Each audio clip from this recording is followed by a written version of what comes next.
নমস্কার, দেখছেন এবিপি আনন্দ, আপনাদের সঙ্গে আমি কুসুমিতা। শুরু করছি আনন্দ সকাল। আজ বাংলাদেশের বিজয় দিবস। একদিকে বাংলাদেশ, তার পাশাপাশি এই শহর, সেখানেও কিন্তু বিজয় দিবস পালিত হচ্ছে।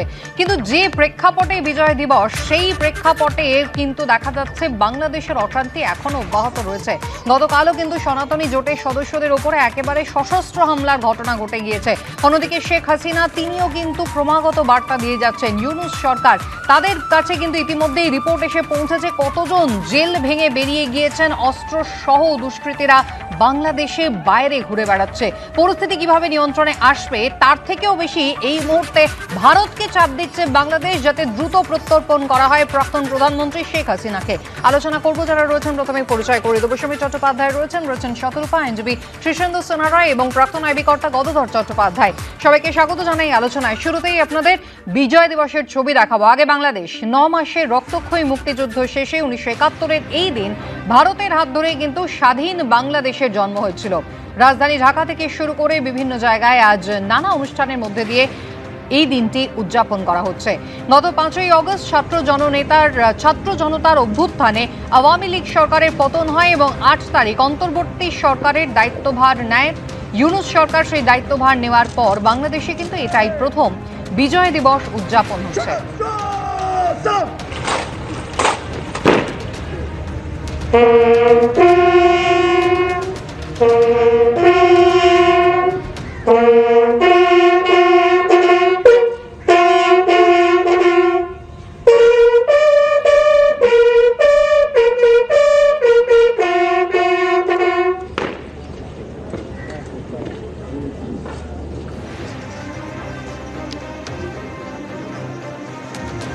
উনিশশো 1971-এর 16ই ডিসেম্বর বাংলাদেশের মুক্তিযুদ্ধে আনুষ্ঠানিক পরাজয় হয়েছিল পাকিস্তানের। আর এই তারিখেই ঢাকায় আত্মসমর্পণ করেছিল পাকিস্তান সেনা।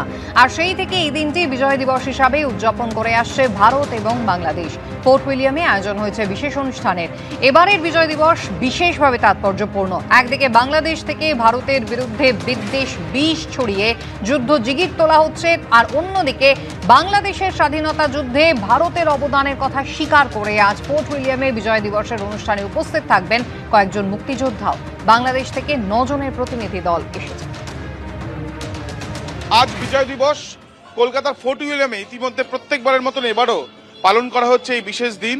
ইতিমধ্যে যেটা জানা যাচ্ছে যে বাংলাদেশ থেকে 9 জন ডেলিগেশন টিম বা 9 জনের টিম তারা ইতিমধ্যে এসে পৌঁছেছেন। বাংলাদেশের সঙ্গে ভারতবর্ষের সম্প্রতি বেশ কয়েকটি ঘটনার পরিপ্রেক্ষিতে সম্পর্কের যে বাতাবরণ তৈরি হয়েছে, তারপরে বিদেশ সচিব পর্যায়ে বৈঠকের পরই বাংলাদেশের তরফ থেকে জানানো হয়েছে যে তাদের ডেলিগেশন টিম এসে উপস্থিত হবে। ইতিমধ্যে দেখা যাচ্ছে ফ্রিডম বিজয় দিবস সেলিব্রেশন বলে বিভিন্ন ছবি 1971 সালের যুদ্ধে জয়লাভে ভারতবর্ষের যে ভূমিকা ছিল সেই বিষয়গুলো কিন্তু তুলে ধরা হয়েছে। তার পাশাপাশি বাংলাদেশের স্বাধীনতার ক্ষেত্রে ভারতবর্ষের যা পদক্ষেপ ভারতবর্ষের তরফ থেকে সেই যুদ্ধে নামা হয়েছিল সেই বিষয়গুলোও কিন্তু তুলে ধরা হয়েছে। এবং ডান দিকে দেখাতে বলবো অজয় দাস আমার ক্যামেরা পার্সনকে, যেখানে ঢাকায় স্যারেন্ডার হচ্ছে পাকিস্তানি আর্মিরা, সেই ছবিগুলোও এখানে দেওয়া হয়েছে। এবং তার সঙ্গে সঙ্গে এখানে আজকের এই বিশেষ দিন অত্যন্ত গুরুত্বপূর্ণ, তার কারণ শুরু থেকেই একটা অনিশ্চয়তা ছিল যে বাংলাদেশ থেকে ডেলিগেশন টিম উপস্থিত থাকবে কিনা, কিন্তু বিদেশ সচিব পর্যায়ে যে বৈঠক, সেই বৈঠকের পরেই সিদ্ধান্ত নেওয়া হয়েছে যে বাংলাদেশ বিশেষভাবে তাদের ডেলিগেশন টিম পাঠাবে এবং তারা গতকাল রাত্রিবেলায় কলকাতা এসে পৌঁছেছেন। যারা এই যে বিজয় দিবসের অনুষ্ঠান পালিত হচ্ছে ফোর্ট উইলিয়ামে, সেখানে তারা উপস্থিত থাকছেন। ক্যামেরায় অজয় দাসের সাথে প্রদীপ ভট্টাচার্য, আবির দত্ত, এবিপি আনন্দ, কলকাতা। আমি আলোচনায় আসবো একবার শীর্ষেন্দুদার কাছে, এই জায়গায় আসবো। শীর্ষেন্দুদা, আজকে কোন বিজয় দিবস পালন হচ্ছে? যে বিজয় দিবসে যে মুক্তিযোদ্ধার পরিবার, সেই মুক্তিযোদ্ধার পরিবার শেখ মুজিব, তার ছবি না আছে নোটে, না আছে সিলেবাসে, এমনকি মুজিবের মূর্তি কিভাবে ভেঙে ফেলা হয়েছে আওয়ামী লীগের বিরুদ্ধে যখন বিক্ষোভ দেখিয়েছে ছাত্ররা, সেই ছবি আমরা দেখেছি। আজকে কোন প্রেক্ষাপটে বিজয় দিবস পালন হচ্ছে? আজ যে বিজয় দিবস বাংলাদেশের, সেটা শত শত পথ অতিক্রম করে মুক্তিযোদ্ধারা জয় এনেছিলেন সেই নৃশংস এবং পাশবিক রাজাকারদের হাত থেকে। সেই জায়গাতে মনে রাখতে হবে যে এরা ভারতবর্ষকে কেন এরকম করছেন এখন এই মুহূর্তে। আজকে যে উগ্রবাদী মানসিকতা কোন পর্যায়ে গেলে এরকম হয়, আপনাদের মনে রাখতে হবে যে সেই প্রথম বাংলাদেশের স্বাধীন সরকার গঠন হয়েছিল, সেটা বাংলাদেশে হয়নি। 25শে মার্চ যেটা সার্চ লাইটে ঘোষণা করা হয়েছিল, তারপর 10ই এপ্রিল প্রথম গণপ্রজাতন্ত্রী বাংলাদেশ গঠন সরকার গড়েছিল, সেটা কিন্তু আগরতলায় হয়েছিল। আর একটা তথ্য দিই, সেই জায়গাতে 10 তারিখের পর 7 দিন বাদে ভারতের মাটিতে প্রথম বাংলাদেশের স্বাধীন সরকার যে শপথ নিয়েছিলেন, সেই গ্রামটার নাম হচ্ছে মেহেরপুর। যে জায়গায় শপথ নেওয়া হয়েছিল সেই জায়গাটার নাম হচ্ছে শিবতলা বা বৈদ্যনাথতলা। এরপরেও ভারতের বিরুদ্ধে বিদ্বেষ, এটা তো মানা যায় না। আর একটা কথা, যে বিদেশ সচিব বাংলাদেশে গেছিলেন, সেই জায়গাতে কিছুটা 1% কি 2% কি 3% যেটুকুই হোক ইতিবাচক দিক দেখা গেল। কারণ আজকে কলকাতায় মুক্তিযোদ্ধার যে বিজয় দিবস, বাংলাদেশের বিজয় দিবসে তারা ডেলিগেট পাঠিয়েছেন, এটা একটা ইতিবাচক দিক। এইভাবেই ইতিবাচক দিকগুলো হোক, অর্থনৈতিক দিক থেকে এগিয়ে আসুক, বাংলাদেশ সেই জায়গাতে আসুক যেখানে হিন্দু পরিচিতি, মুসলিম পরিচিতি এইখানে সমস্যা, বেশি হিন্দু বেশি মুসলিম, একেবারে এই বিভেদের রাজনীতি। আর সেই বিভেদের রাজনীতি কি আজকে বাংলাদেশকে কোথাও ঠেলতে ঠেলতে একেবারে দেওয়ালে পিঠটা ঠেকে গিয়েছে। কারণ একদিকে বিজয় দিবস পালন হচ্ছে, আর অন্যদিকে বাংলাদেশের অভ্যন্তরে গত 3 সপ্তাহ জুড়ে অশান্তি চলছে, সেই অশান্তি কিন্তু অব্যাহত।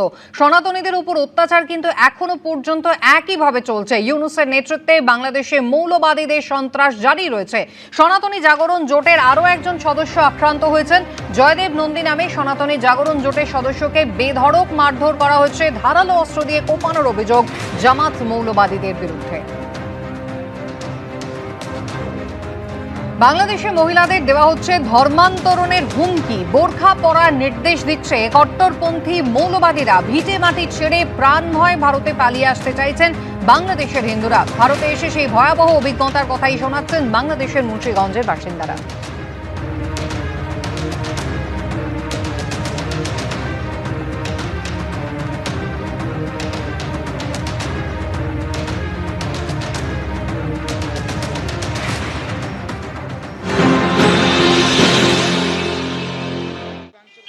মন্দির ভাঙচুর করছে, বাড়ি ঘর, অনেক জায়গায় অনেক আতঙ্কে আছে। মুসলিম করবে, বরকা পরাবে, এটা বলে মুসলিমরা আস্তে আস্তে জামাতি ইসলাম বানাবে, এই কথা বলে। কি করব এখন, যদি ভারত সরকার যদি আমাদের যদি নিরাপত্তা দেয়, যদি আমাদের নিয়ে আসে সশরমনে, তাহলে আমাদের পক্ষে ভালো হয়। সরকার যদি, ভারত সরকার যদি বাংলাদেশের যা হিন্দু আছে সবাইকে যদি একসাথে যদি আনার একটা চিন্তা ভাবনা করে, তাহলে আমাদের কোনো নিশ্চিন্তা। আমরা তো যে কোনো মতো যদি সরকার যদি আমাদের আসতে দেয় বা আনে নিরাপত্তা পাবে, তাহলে আমরা আসবো, চলে আসবো। না ওইখানে আর আমাদের মানে থাকার তেমন একটা সম্ভব না। ছেলে মেয়েদের মনে করেন স্কুলে যাওয়া মনে করেন হইতেছে না, নিশ্চয়তা ভাবে যাইতে পারতেছে না। ছেলে মেয়েদের ধৈর্য মাইরা ফেলাইতেছে, ডাকদানিয়া মাইরা লাইতেছে, এরকম করতেছে। মানে কোনো মার কাছে থেকে, বাবার কাছে থেকে কোনো কারো সন্তান নিয়ে ডাকদানিয়া মেরে ফেলছি, এটা একটা আতঙ্কের ব্যাপার না? এখন ছেলে মেয়েরা যে স্কুলে যাইবো, ওইটাও একটা নিরাপত্তা না? আমি চয়ন ভট্টাচার্যের কাছে এই জায়গায় আসবো। চয়নদা, তাহলে সাধারণ মানুষ তারা বলছেন এই মুহূর্তে যারা সংখ্যালঘু বাংলাদেশে, তারা পড়শি রাজ্যের কাছে সাহায্যের হাত বাড়িয়ে দিতে চাইছেন। মানে তারা বলছেন পড়শি রাজ্য যদি তাদেরকে আশ্রয় দেয় এই মুহূর্তে, তবেই তারা কিন্তু প্রাণে বাঁচতে পারবেন। আর এই প্রেক্ষাপটে তাহলে এই অন্তর্বর্তী ইউনূস সরকার, তাদের সত্যি কি বিজয় দিবস পালন করার কোনো অধিকার আছে?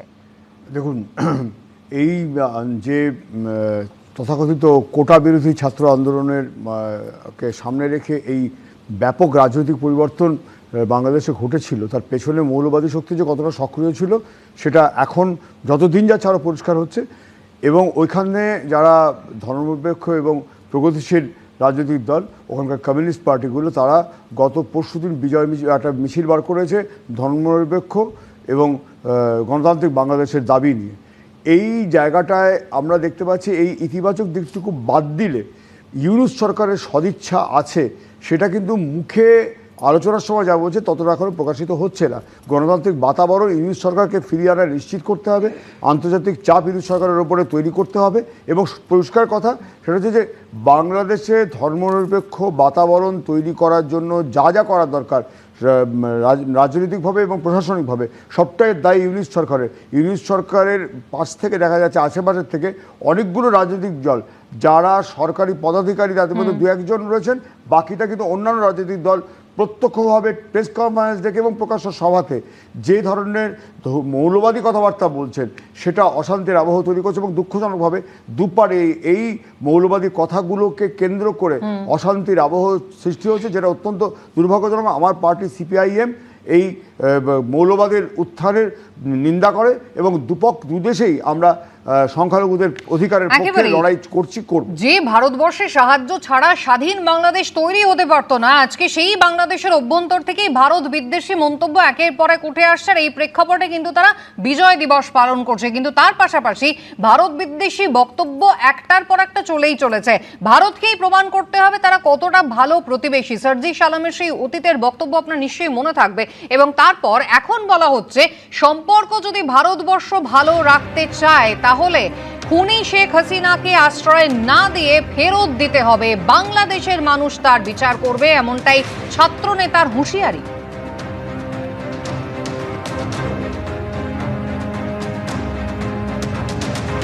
আমরা শুধু ভারতকে একটি জিনিস বলে দিতে চাই, আপনাদের সাথে আমাদের সম্পর্ক কি হবে সেটা আপনারা আপনাদের কাজের মাধ্যমে নির্ধারণ করবেন। যে খুনি হাসিনা এতগুলো মানুষকে খুন করে এই বাংলাদেশ থেকে পালিয়ে গিয়েছে, যে খুনি হাসিনা বাংলাদেশের মানুষের দ্বারা এই দেশ থেকে তাড়িত হয়েছে, সেই খুনি হাসিনাকে আপনারা আশ্রয় দিয়েছেন। যদি এই বাংলাদেশের সাথে আপনাদের সম্পর্ক স্থাপন করতে চান, খুনি হাসিনাকে বাংলাদেশে ফিরিয়ে দিন। খুনি হাসিনার বিচার এই বাংলাদেশের মানুষ করবে।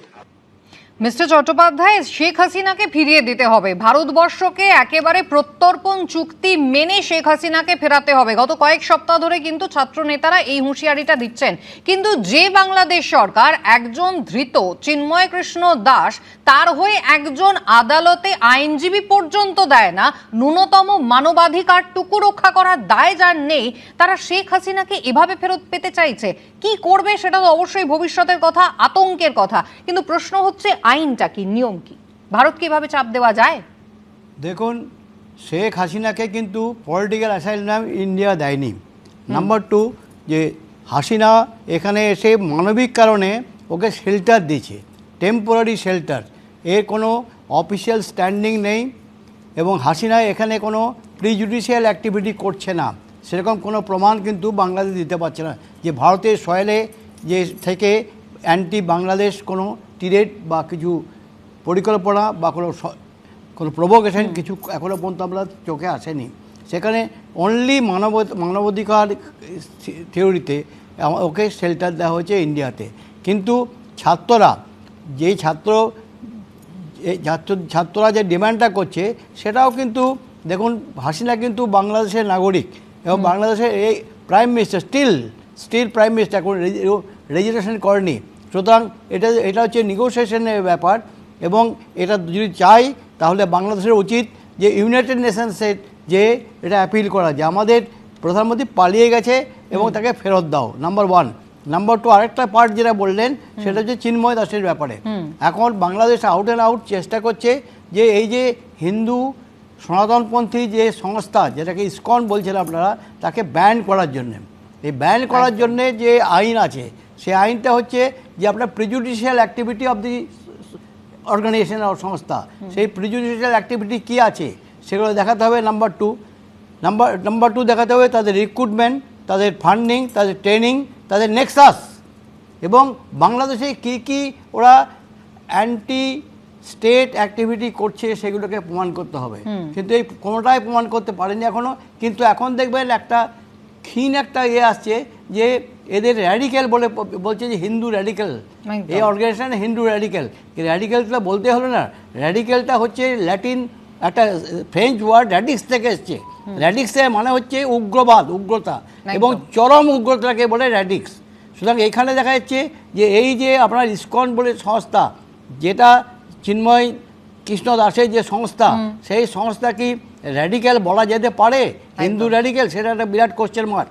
কিন্তু একটা পজিটিভ সাইড হচ্ছে যে আপনি যদি দেখেন রিসেন্ট পাস্টে একটা সেকশন, যে সেকশনটা হচ্ছে হিন্দু, বৌদ্ধ, খ্রিস্টান মাইনরিটি পরিষদ, যেটা অনেক আগে তৈরি হয়েছিল বাংলাদেশে, সেটা কিন্তু এখন জেগে উঠেছে। সুতরাং এই মার খেতে খেতে এরা একটা প্রতিরোধ একটা বাংলাদেশে করছে। তৈরি হচ্ছে একটা, একদম। আমি এটা আপনার একটা কাছে আবারও positive। আসবো মিস্টার চট্টোপাধ্যায়। তবে একের পর এক প্রতি সপ্তাহে নতুন নতুন হুমকি হুঁশিয়ারির মুখোমুখি কিন্তু হতে হচ্ছে ভারতবর্ষকে। কখনো একেবারে 4 দিনের মধ্যে কলকাতা দখল, আবার কোথাও একেবারে উত্তর পূর্বের সীমানা বদলে ভারতবর্ষের মানচিত্র বদলে ফেলা হবে, চিকেন নেক কেটে দেওয়া হবে। কিন্তু দেখুন, নিজেদের দেশে শুধুমাত্র ফোনে চার্জ দেওয়া নিয়ে মারামারি করে 60 জন আহত হয়ে গেলেন বাংলাদেশিরা।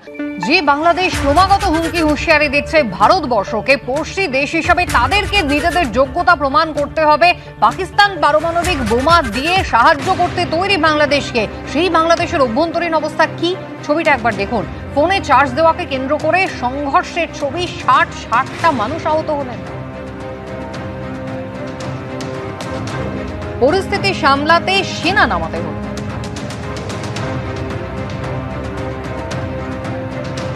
শুধুমাত্র ফোনে চার্জ দেওয়াকে কেন্দ্র করে এই অবস্থা। সেই বাংলাদেশ হুমকি দিচ্ছে কলকাতা দখল করে নেওয়ার 4 দিনের মধ্যে, কখনো আবার বাংলা, বিহার, উড়িষ্যা দখল করার, কখনো আবার একেবারে উত্তর পূর্বের মানচিত্র নাকি তারা বদলে দিতে পারে, এতই তাদের ক্ষমতা।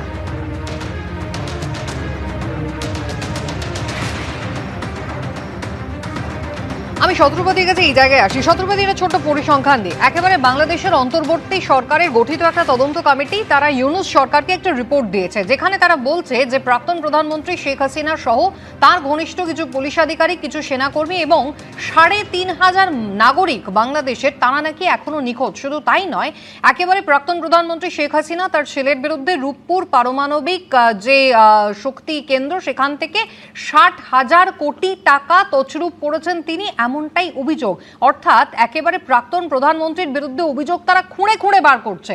অথচ চিন্ময় কৃষ্ণ দাস অভিযুক্ত কি অভিযুক্ত নন, এতদিন পর্যন্ত কিন্তু সেটা জানা যাবে না।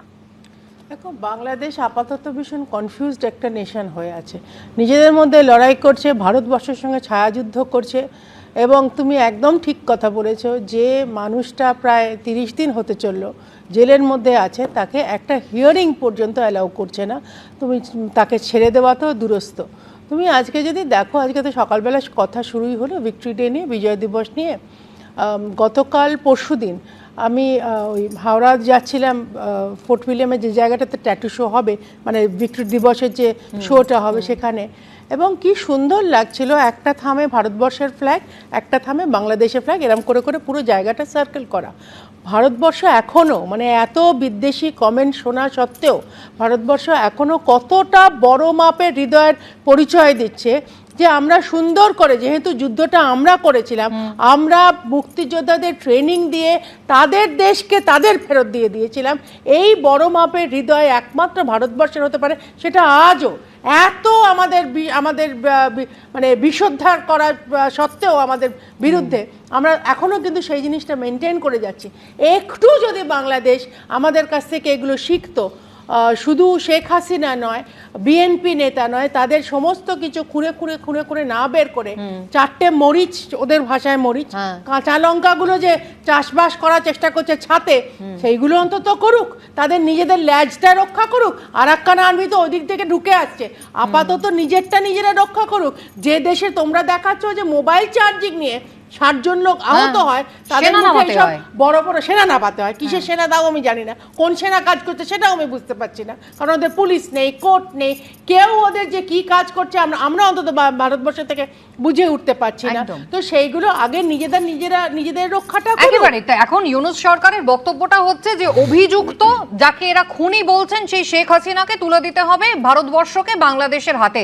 কিন্তু যাদেরকে ইউনূস সরকার ক্ষমতায় আসার পরে মুক্তি দিয়েছিলেন, কোথায় গেল সেই জঙ্গিরা? এখনো পর্যন্ত যারা জেল ভেঙে পালিয়েছে তাদের খুঁজে পাওয়া যায়নি। মুক্তি দেওয়া হচ্ছে শীর্ষ সন্ত্রাসী বলে গ্রেফতার হওয়া 11 জনকে, জামিনে মুক্ত জেএমবি সহ বিভিন্ন জঙ্গি সংগঠনের 174 জন। বাংলাদেশের একের পর এক জেল ভেঙে এই যে 1000-এর বেশি বন্দী পালিয়ে গেছে, এই নিয়ে তাহলে বাংলাদেশ সরকার কি করবে?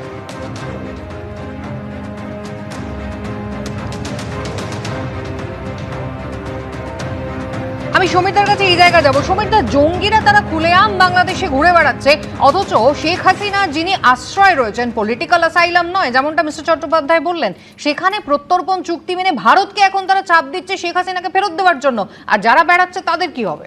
দেখো কুসুমিতা, আমরা একটা কথা আছে যে বিপদে বা অসময়ে যদি কেউ পাশে থাকে তাকে আমরা প্রকৃত বন্ধু বলি।